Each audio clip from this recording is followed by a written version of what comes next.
Hello, today I'm going to do a little different video what I normally do. Well, I'm going to talk about Digimon, the card game, and my favorite deck at the moment. I like it, some of the things I think Digimon does really well, and some of the things I really wish they would stop doing. But yeah, so let's get into it. So this is my medusamon deck, which is all about getting to this Digimon that destroys your opponent's Digimons while removing their security. And if you want to know the rules about Digimon, there is plenty of channels who goes over the rules. But I really like this deck just because that it's kind of works in the way of when you destroy things with Medusamons, you create tokens that cannot move, kind of like statues. And I know this wasn't the right token, but this was just what I had on hand. And all of the boss monsters does that. And the deck itself is built to getting to this this end game of creating medusamon. So this is what I really like about the deck. It's how unique it feels to play, despite every other deck I've seen, because it's not focusing on attacking your opponent's security. It's solely focusing on dealing with your opponent's board, which is one of my favorite ways of playing games in general, because I like to control most of the board as much as I can. So that is what this deck is all about, and that's why I also think that it's one of the things I really like about Digimon. There are so many different decks that play completely different from one another. Like, I have one of my friends who have a deck that all about playing the weakest level of Digimons until he can bring out the biggest Digimon he has in his deck. So yeah, this is one of the things I really love about this game type. This card game is. I don't think it's. I think there's a lot of decks that just do their own thing. Of course, they're not the most viable of them if you play in a tournament. But still, when you're just playing with friends, it feels just fun to play with different mechanics, like using options or anything else. So it's not like this. I feel like the Digimon TCG has trying to more it more flavorful, and just every deck does the same thing of just making the biggest Digimon and just finish your opponents as fast as possible, or destroying everything they have so they don't get to play. And of course there exist decks like that, but there also exist decks like the one I'm showing right here.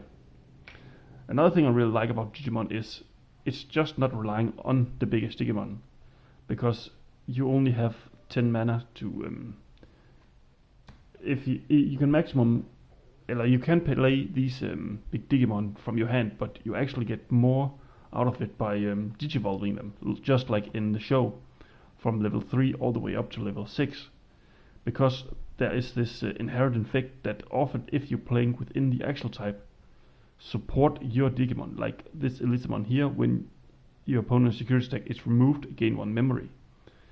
And it's just this, I feel like it's this very interesting thing that you can slowly build up to, digivolving up to your big Digimon. Oh, wrong Digimon. It's here. Creating almost like the journey of getting to the boss monster. And it's one of the things that I find really interesting, and why I love these the Digimon deck that end on the biggest Digimon you have. Simply because you have to find a way to get to it without overspending your mana, energy or memory, or what it's called, I don't remember, to give your opponent the advantage, because I don't have a damage calculator right here, but Digimon is all about having the very fine line of how much memory do you let your opponents have, and how much memory do you gain when your opponents end their turn. which is why there are cards that like cost 8 mana, but since you normally have around 3 to 5 mana during your turn because your opponent's thinking the same thing, playing this can be very risky because you give them a huge boost of mana during their turn. So yeah, it's one of the things I find really interesting is the memory system. I don't see any other card game does something like that. And there are cards that manipulate memory or makes it easier to digivolve into your bigger Digimons. Like, and I can just show this. There is two types of cost on the card. There is the play cost if you just play it from your hand, but there's also the Digivolution card. Like, you can put this one on top of level 5 for 3 mana. So technically it would be easier just to devolve on a 5 than just digivolving from just playing it from the hand, and most of the time you're getting more benefit from building it up. Of course there are times where you just have to drop your biggest Digimon from your hand. And this is the next thing I really like about the game. You probably noticed that all of these are medusamons. And the way that game works is what they consider a unique card is which set they're from. So like this one is from BT24. And it means that I can play 4 of this guy, this girl, and 4 of this girl, and 4 of this girl. So my deck really feel like I'm playing a Medusamon deck instead of I'm playing like little Agumon, little Greymon, or anything. Its endgame is solely focusing on getting to whatever Digimon you decide to make your boss monster. And I really like that idea. It of course has its own problem if you're missed some packs in the past, but like this deck I have made from what people have just, except for this card, I have found these cards from cards that players have that is sold for very cheap in my card shop. So of course it's not the best version of the deck. But it's pretty much finished. The only thing I need is like 2 more of this girl, this little one here, and I'll consider this deck finished. But they also constantly making new Digimon to some of the more popular Axel type. Like again, if you take Agumon, there's constantly coming out new Agumons and Greymons and all of that, and that's how it is. So that means that in the future my Medusamon still can receive some upgrades, even if it's an older deck, because they are basing on the different themes of Digimon. Like this is from deck is made from the series where it's all about the Liberators. So that is what so whenever there's new set comes out and there's a Liberator in, there's a chance for me to getting new Medusa cards in it. Of course there are probably reprints where again the rules about how many you can play is a little different than just BT number, but I'm not going to get into that because I think it's not relevant, because when you get into the game it's pretty clear what you can expect to do. But I also really like the idea of the deck building, because you really have to focus on how many low levels you have, how many mid levels, kind of high levels, and boss levels you have, and then you can go even further with the level 7. Like again, I've talked a lot about Agumon, but this is a level 7 I just added for fun, because I found it in again the dollar bins, and I just really enjoyed putting this deck together, and it actually works. Even though many of these cards are common, and this is one of the things I have to commend them for. Most of these are common and uncommon cards, so it's not like it's completely overtaken by you having to have all the most expensive card just to be able to play the deck. Of course there are cards that can be used in deck, like I just showed these 2. I can use them in all kind of red decks if I want to. So they are going to be a little more expensive. But despite that, I think I think most of the deck is probably common cards or uncommon cards. and you really have to juggle how much many cards you really need of each, like options and Digimon. And again, it's not a spell option heavy focused deck, this one. So while I have some options, it's not like I have my deck full with options to stop my opponents. It's more like I have my deck full with options to help me execute the game plan of getting to medusamon. And of course, you need the tamers here to support that game style here. So the deck isn't just like slowly come together over the time I've built it. And that lead me into another thing I really like. Like I showed these two here just before, where I just go over that these were the same thing.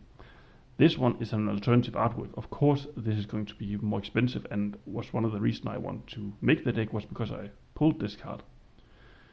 But this one is the same one, and I think the artwork is really good too. Of course, it's a full art SR that I was lucky to find. But because not many people play the medusamon deck, I was lucky to find one, and I found all the rest of these cards in the same stack of cards I was looking at. So I was able to make a semi-focused medusamon deck, all because I actually don't care much about alt arts, but having one is just cool when you finally play it, because it just feels good. But if you really want to make the deck, there's always a cheaper variant of it. This is one thing that I really hope that TCGs start thinking about a lot more, that not every card needs to be expensive. It's something that it's probably the biggest gripe of getting people into a card game is you need all these expensive cards just to have a chance to play. There are cards, of course, that are stronger than others, but if you just want to play with your favorite Digimon, you can pretty much make a deck of all Digimon they have released so far in the CCG and make it work. And it's really interesting, because I come from Yu-Gi-Oh! And one of the things is sometimes they made an actual type and then they just completely abandon it. And I don't feel like I have any deck that I feel abandoned in Digimon. Like again, this deck, I think it goes back like a couple of years when it started coming out with just the basic lines. And it's just kept evolving, and now I'm having this awesome, cool deck, all centered about this interesting concept of creating statues for your opponent and then destroying the statues in order to attack the opponent. So I know this has been a little bit unfocused video, and I haven't talked much about the combos I have, but I just want to showcase this deck and try to explain why I think Digimon is a really interesting card game.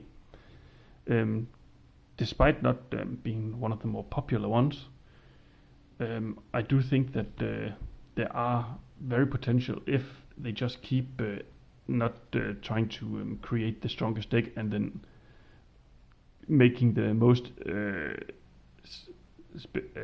most important cards for that deck super expensive. It's something they have done in the past. Like I talked about, one of my friends had a deck where he ended on a really strong Digimon. This is one. There's a very low chance to get that card in the pack, and getting it alternative art is even harder. So that card is really expensive, and you can play the deck without that card, but you lose a lot of your endgame power. Like I have beaten the deck when he didn't draw it before, where we literally had to I literally let him take it from the graveyard just to see what it can do. And that single card could just change the game completely.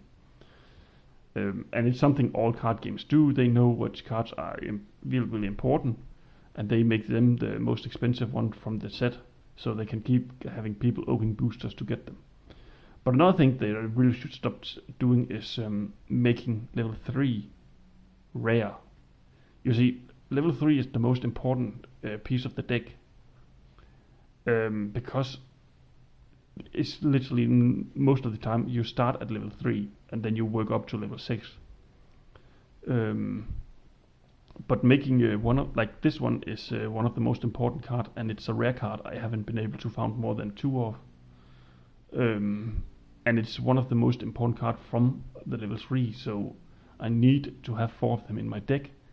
But because it's rare, most people don't keep them at hand, just because what if they want to make the deck at some point? And it's just I think level 3, 4 and 5 should be, there could be some rare in 4 and 5, but I don't think if you're having if you have this link of Digimon, I'm fine with the boss monsters being the rare and the secret rares, but all the pieces to get to there I don't think is helping by limiting what you're getting in a pack or booster, because I think it really helps just to make it very accessible to people to get the baseline of a Digimon line. Like I said, if you like are lucky enough to draw medusamon and you then look at your collection, you like have, oh, I actually have a lot of cards to medusamon. The incentive to go out and try to build the rest of the deck is actually a little bigger than I think just getting a medusamon and like, oh, what do I need? Oh, I need this other rare card from the baseline to even getting to work perfectly. I'm not saying it's the worst thing they have done, because you can see I still have a lot of common here of the baseline, but that's because this deck is starting to get a little bit older than some of the newer decks. And I think it's Konami. I don't know who is making this card game, but I think they know it. That's why if they know a card is important, they often make it rare. And we have seen that in all cards game. Like the strongest card is often the most hardest one to get. But I do accept that if they have to do it, they don't make it higher than a rare card. So yeah, I know it's been a little bit more unfocused this video, but I still hope you enjoyed it, and have a nice day. Bye.